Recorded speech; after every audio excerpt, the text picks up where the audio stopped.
శివజ్వరము 3 శిరస్సులను 3 పాదములను కలిగినదే, తన జ్వాలలతో దశ దిశలను దహింపజేయుచున్నదా అన్నట్లు ఒప్పుచు శ్రీకృష్ణుని మీదకి పరుగులు తీసెను.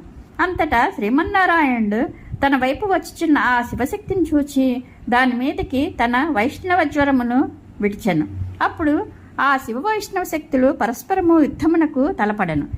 చివరకు వైష్ణవ శక్తి ముందు శివశక్తి నిర్వజాలక తనను ఆదుకుని వారు ఎవ్వరూ లేకపోవటచే గగ్గోలు పెట్టసాగెను. అట్టి భయావహ స్థితిలో శివశక్తి శ్రీకృష్ణుని శరణుజొచ్చి అంజలి ఘటించి ఆ స్వామిని ఇట్లు ప్రస్తుతింపసాగెను. దేవా, నీవు అనంత శక్తి స్వరూపుడవు, శ్రేష్ఠులైన బ్రహ్మ రుద్రేంద్రాది దేవతలకు ప్రభుడవు, సకల ప్రాణులలోనూ అంతర్యామివై వెలుగొందుచుందువు.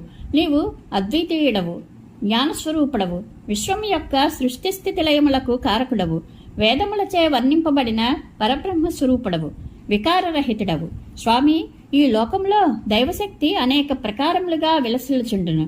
అది ఎట్లనగా కళ, కాష్ఠ, ముహూర్తాది విభాగములతో కాలము, సుఖములను దుఃఖములను అనుభవించడి జీవుల యొక్క పుణ్యపాపకర్మలను, చంద్రునకు వెన్నెల వలె అవిభాజ్యములైన స్వభావములను సత్వరజస్తమో గుణములతో ఒప్పుచుండెడి ప్రకృతి యందు సుఖదుఖములకు నెలవైన శరీరము, జగత్తునందలి జీవరాశులను నిలిపెడే ప్రాణములను, ప్రపంచమునందలి సమస్త పదార్థములను గూర్చి తెలుసుకొనగలిగిన మనస్సు, మహత్తు, అహంకారము, శబ్దస్పర్శ రూపరసగంధములనడి పంచతన్మాత్రలను, వాటి కార్యములైన పృథివ్యాపస్తేజో వాయురాకాశములనడి పంచమహాభూతములను మొదలగు ప్రకృతి వికారములను, వీటన్నింటి యొక్క సముదాయమును బీజాంకర న్యాయమున కార్యకారణ రూపంలో జగత్తు కొనసాగుచుండును.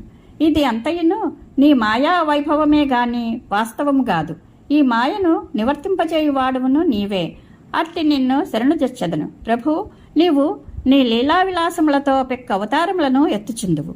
దేవతలను, సాధు పురుషులను, లోకమర్యాదలను పోషించుందువు.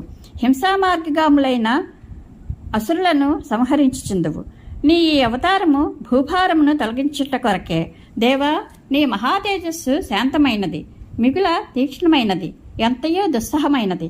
దాని తీవ్రతకు నేను మిగుల తాపమునకు గురి అయి కృషించితిని.